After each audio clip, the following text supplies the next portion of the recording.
Can you believe it's already September? Time is just flying over here. This also means I have 1 month left until our little baby girl arrives, and man, am I ever excited.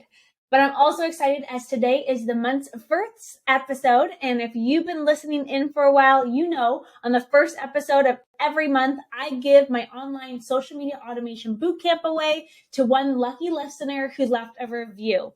So the winner for this month is labeled The Froze on Apple Podcast, and they wrote awesome content to help me grow my business. Thanks, Lisa. I just finished listening to episode 41 on running high converting paid ads.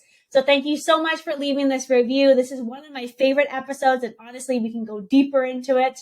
So The Froze, if this is you, and if you're listening, please reach out to me on social media at Lisa Ann Coaching and let me know that you were the one that left this review. But besides that, let's kick off this month by talking a little bit more about online webinars. When running an online webinar, one of the back-end aspects that you need to pay attention to is your webinar stats. In this episode, let's dive deep into what you can expect from a webinar stat perspective, and of course, give you some straightforward benchmarks to work towards and even surpass, okay? When looking at your webinar stats, what I suggest doing is creating an Excel document to track each individual webinar performance. If you are doing webinars live, after every live webinar, you'd want to fill in the stats, then look at the results, make some tweaks before your next live webinar. If you are doing on-demand webinars, meaning that they are constantly running and people can get access to them instantly without you having to actually be live with them, what I suggest doing in this case is on 1 day a month, add in your stats to this Excel document. Check the results from the past month, make some tweaks, and then recheck in another month. Now, from an on-demand perspective, if you are spending a lot of money on paid advertising, you may be able to make tweaks a lot quicker than that once a month time period. What I suggest is every time you hit 100 people, that's when you do your stats and you start making your tweaks. Inside the Excel document, what I typically track is the webinar topic and focus, how many people register for the webinar, how much you spend on ads for the webinar, how much it cost you per registration, how many people showed up live to the webinar, and what that percentage is compared to how many people actually registered for the webinar, how many people did not show up to the live webinar and what that percentage is, and how many backend offers you actually received. The backend offer is going to depend on your goal and really just the overall purpose of the webinar itself. If it's program sales, keep track of how many sales you got on the webinar. You can also keep track of how many sales came in after the webinar, so maybe 2 weeks or a month after the webinar. Or if your backend offers to book appointments with you, you can also track how many booked appointments you received from that specific webinar. And then, to take it one step further, we can track how much it costs you to acquire a new program sales or a new client. So to do that, we would look at how much you spent on ads and how many people actually moved forward with that initial offer. Those initial stats are specifically from the webinar performance, from the registration to during the webinar, and then what actually happens after the webinar, so post-webinar. Now, when it comes to benchmarks or stats that you can pay attention to or strive towards with your webinar, from a registration standpoint, this is really going to depend on your industry. I know that's broad to say, but there's this fine line between getting high quality registrations versus randomly having people register who really have no interest in what you're talking about. With your webinars, you want quality over quantity. Depending on your industry, you can expect to get registrations anywhere between $5 all the way to $20, which is pretty typical at this point in time. For example, with one of my mortgage agent clients, we are constantly running ads, and we're actually running lead ads to get people to register for her webinar, and we are getting them from $5 to $6 per registration. Whereas another client who certifies life coaches, they average anywhere from $12 to $15 a registration. With this one, the goal is to find that baseline and then always make tweaks to get your registration costs lower and lower.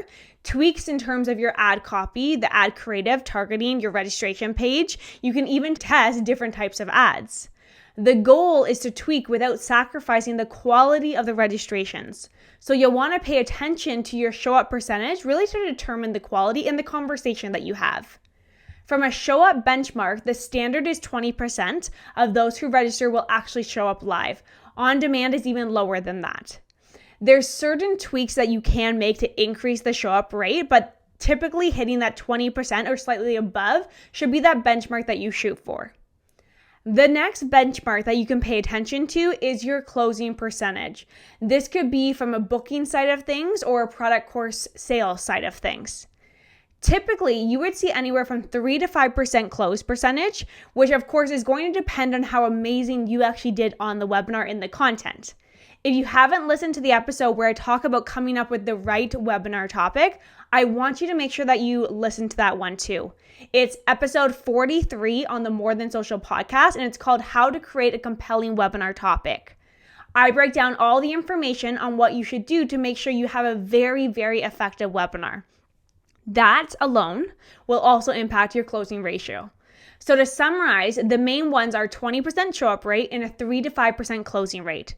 Set this as your initial goal for your webinar.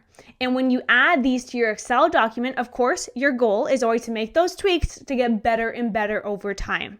Another aspect you want to pay attention to is actually tracking your email sequences.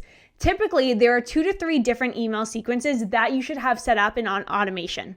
The first one being the confirmation sequence. The email confirmation sequence is where you send your emails after they register to encourage them to show up live or to watch the on-demand webinar. The second one is following up after they attended live to the webinar, where you're encouraging them to take the next steps within your offer. And the third one is very similar. However, it's for those who don't show up live. And the initial purpose is to actually send them the replay and encourage them to watch it, and then encourage them to take the next step within your offer. I also include these stats on my Excel document because you can always make tweaks to ensure that your email performance is also increasing. Some benchmarks to pay attention to from an email standpoint is where you really look at the open and the click rates. So with an open rate, your goal should be anything above 20%, meaning 20% of the people who receive your email opens the email. From a click perspective, anything above 1% is a good goal to hit, meaning 1% of the people who open the email will click on the link in the email and take the action that you want them to take, or at least start that action. So whether that's sending them to a sales page, a booking page, depending on your customer journey. I know there is a lot going on when running a webinar, but the key is to set up the foundation of all the automation aspects, the funnels, the emails, the ads, and then you just simply tweak as you go. So if you haven't downloaded my checklist of everything that you need to have set up to have an effective webinar, what I'll do is I'll actually link that below in the show notes for you to download. This will give you insight into exactly what you can set up for your webinar to automate as much as possible, to set a solid foundation and then crush your online webinars for your business. Remember, the stats that I just gave you should all be entered into the Excel document that you update consistently. The small tweaks that you're going to make over time will increase your performance and ensure that you are getting better and better results every single time you do this. Use these stats as benchmarks, but I know how competitive we all are as entrepreneurs, so I know you're going to try to beat those stats. But if you do have any questions, feel free to reach out to me at any point. Remember to go back and listen to episode number 43 called How to Create a Compelling Webinar Topic and download your free checklist on everything that you need to set up for an effective and automated online webinar, okay?